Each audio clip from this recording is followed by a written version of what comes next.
السلام علیکم۔ جیسا کہ ہم نے پڑھ لیا تھا سٹارٹ میں کہ پی کے 7 کلاس کی بک ہے ہسٹری کی، جس میں مغل سلطنت کے آغاز جو کہ بابر کی دور حکومت سے ہوا، اس کے بعد ہمایوں کی حکومت آ گئی، ان کے جو بیٹے تھے اسی دوران جو ہے شیر شاہ سوری کا ایک بہت بڑا رول تھا، اور کافی رولز اس میں رہے ہیں۔ ہم یہ سارے پڑھیں گے اب۔ شیر شاہ سوری کا اصول اقتدار اور حکومت کا استحکام۔ شیر شاہ سوری کے دادا ابراہیم سوری بہلول لودھی کے عہد میں افغانستان روس سے برصغیر آئے تھے۔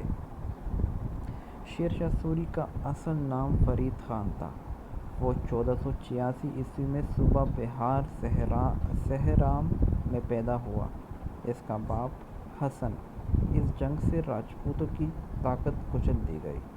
مغل سلطنت کو استحکام نصیب ہوا اور مغلیہ سلطنت کی بنیاد اور بھی مضبوط ہو گئی۔ بابر اور افغان۔ راجپوتوں کو کچلنے کے بعد مغلوں کو سب سے بڑا خطرہ افغانیوں سے تھا، جنہوں نے بہار اور جان پور کے علاقوں میں افراتفری پیدا کی تھی، کیونکہ ان علاقوں کے لوگ ابراہیم لودھی کے بھائی محمود لودھی کا ساتھ دے رہے تھے۔ بابر نے ان سے نمٹنے کے لیے جنگی حکمت عملی اپنائی۔ بابر کی آمد کا سن کر افغان سرداروں نے بابر کی بالادستی تسلیم کر لی۔ محمود لودھی مایوس ہو کر بنگال کی طرف روانہ ہوا۔ بابر اس کا پیچھا کرتے ہوئے بنگال کی طرف روانہ ہوا۔ راستے میں 1529 عیسوی میں بابر کی افغانیوں سے گاگرا کے مقام پر جنگ ہوئی۔ اس جنگ میں افغانیوں کو شکست کا سامنا کرنا پڑا اور بابر کو اس کامیابی سے افغانیوں سے نجات مل گئی، اور اس طرح شمالی ہند پر بابر کا اقتدار قائم ہو گیا۔ تو 1529 عیسوی میں تقریباً بابر کو جو کہ پوری حکومت اس کی قائم ہو گئی تھی 1529 عیسوی میں۔ تو بابر کی موت کا قصہ کچھ یوں ہے، یہ اہم معلومات میں کچھ پارٹ دیے گئے ہیں۔ بابر کی موت کا کچھ حصہ کچھ یوں ہے کہ اس کا بیٹا ہمایوں بیمار پڑ گیا۔ جب طبیب بھی ناکام ہو گئے تو بابر نے اس کی چارپائی کے گرد چکر لگائے اور دعا کی کہ اللہ تعالیٰ اس کی زندگی ہمایوں کو دے دے۔ ہمایوں صحت یاب ہو گیا اور بابر بیمار پڑ گیا۔ 26 دسمبر 1530 عیسوی، یہ آپ یاد رکھیں کہ 1530 عیسوی 26 دسمبر کو بابر جو ہے وفات پا گئے، وہ فوت ہو گیا۔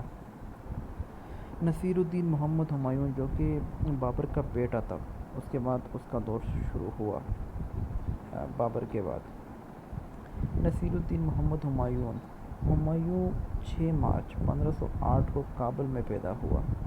لڑکپن میں وہ اپنے والد بابر کے ساتھ ملکی معاملات میں ہاتھ بٹایا کرتا تھا۔ اس نے پانی پت اور گہار کی لڑائیوں میں بھی حصہ لیا۔ ہمایوں اپنے بھائیوں میں سب سے بڑا تھا۔ بابر کے انتقال کے بعد 30 دسمبر 1530 عیسوی کو آگرہ میں تخت نشین ہوا۔ ہمایوں کو تخت نشین خان صوبہ بہار میں سہرام کا جاگیردار تھا۔ اس نے محنت کر کے عربی فارسی زبانوں پر عبور حاصل کی اور حاکم بہار کے ساتھ ملازمت اختیار کی۔ حاکم بہار کے ساتھ شکار کے موقع پر تنہا شیر کو مار کر شیر خان کا لقب حاصل کیا۔ تعلیم حاصل کرنے کے بعد اس نے مختلف جاگیرداروں اور مغل بادشاہ بابر کے ساتھ ملازمت کی۔ شیر شاہ سوری بہت ذہین اور عقل مند تھا۔ اس نے مغلوں کی ملازمت میں رہ کر ان کی تمام کمزوری معلوم کر لی تھی۔ یہی وجہ ہے کہ ہمایوں کے خلاف شیر خان کی حکمت عملی انتہائی کامیاب ثابت ہوئی، اور یکے بعد دیگرے جون سا اور کنوج کی جنگ میں اسے شکست دے کر آگرہ اور دلی پر قبضہ جمانے میں کامیاب ہوا۔ یہ تصویر جو لگی ہوئی ہے، یہ شیر شاہ سوری کی ہے۔ جس نے ہمایوں کو 1539 اور 40 میں شکست دے کر تخت نشین ہوا۔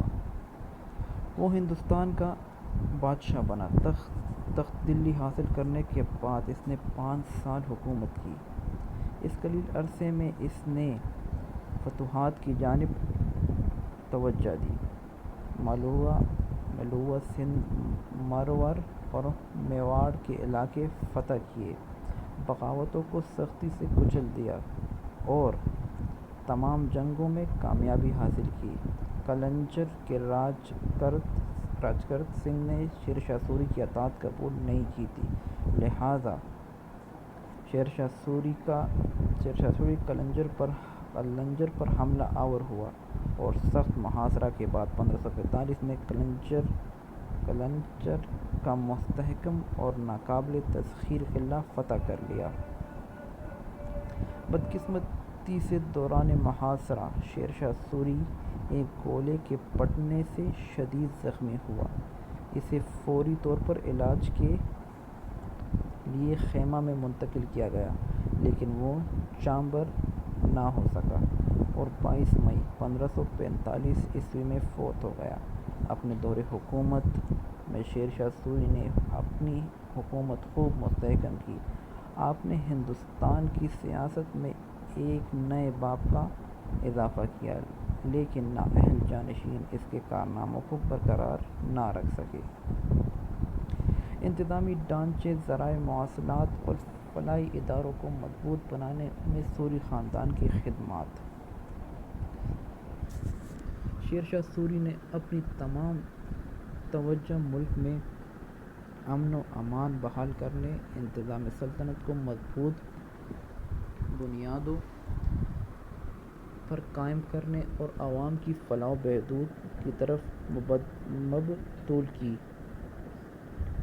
وہ اپنی رعایا سے مذہبی رواداری کے اصولوں پر قائم رہا۔ اس کے عہد میں قانون کی خلاف ورزی کرنے والوں کو سزائیں دی جاتی تھیں۔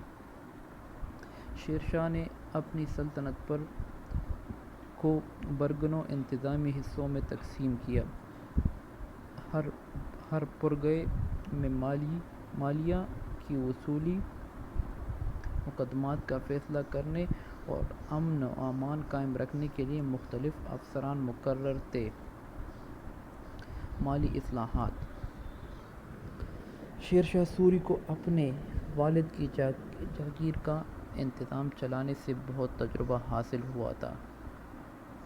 اس نے سلطنت کی تمام قابل کشت زمینوں کی پیمائش کروائی اور پیداوار کا 1/4 حصہ مالیہ مقرر کیا۔ یہ بات کاشتکاروں کی مرضی پر منحصر تھی کہ وہ مالیہ خواہ نقد ادا کریں یا جنس کی صورت میں۔ خشک سالی کے دوران کسانوں کو امداد دی جاتی تھی، لگان بھی معاف کر دیا جاتا تھا۔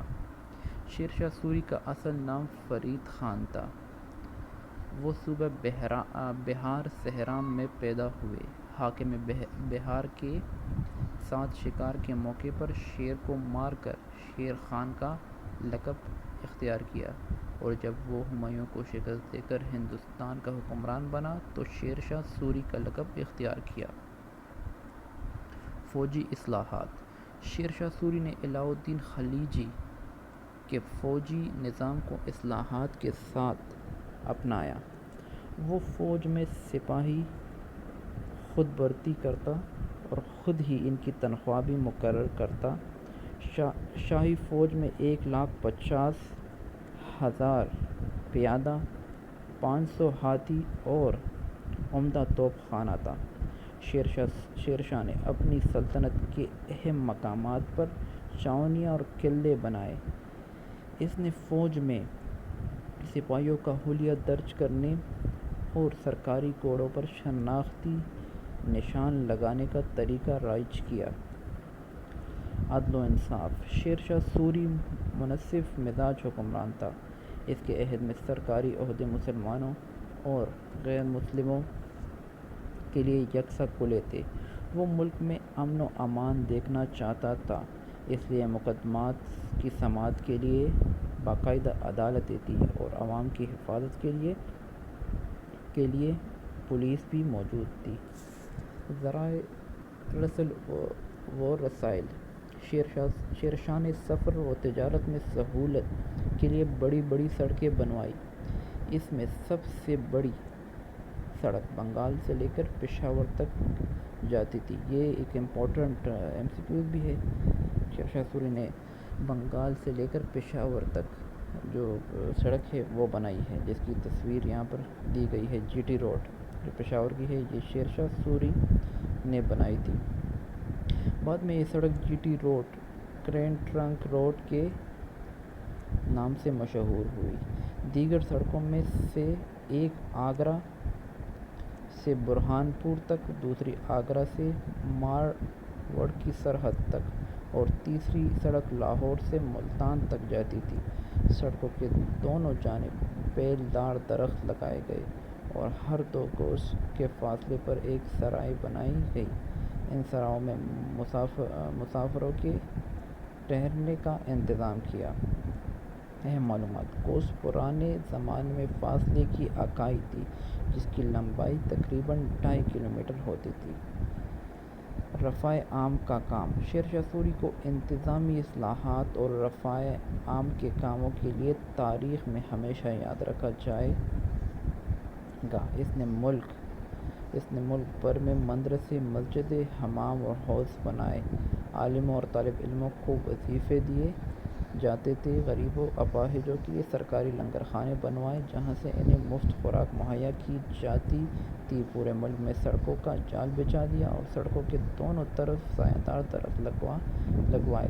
ہر 2 گز کے فاصلے پر ڈاک چوکیاں بھی قائم کیے، جس میں تازہ دم گھوڑے موجود رہتے تھے تاکہ ڈاک جلد از جلد پہنچی جا سکے۔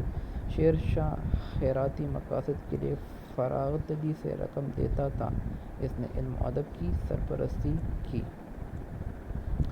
یہاں تک ہم پڑھ چکے شیرشاہ سوری کے بارے میں کہ اس کی حکومت کس طرح آئی، کس طرح اس نے جو کہ بابر کے جو بیٹے تھے ہمایوں، کس طرح اس سے جو ہے ایک حکومت چھین لی گئی 1539-40 میں جو ہے شیرشاہ سوری نے حکومت کی۔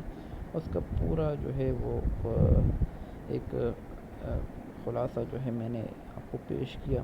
اس کے بعد جو آنے والی ویڈیوز میں ہے ان شیرشاہ سوری کی حکومت کے زوال اور پورے جو ہے اس کے بعد کیا ہوا تھا ہم آپ کو دکھائیں گے۔ اوکے، اللہ حافظ۔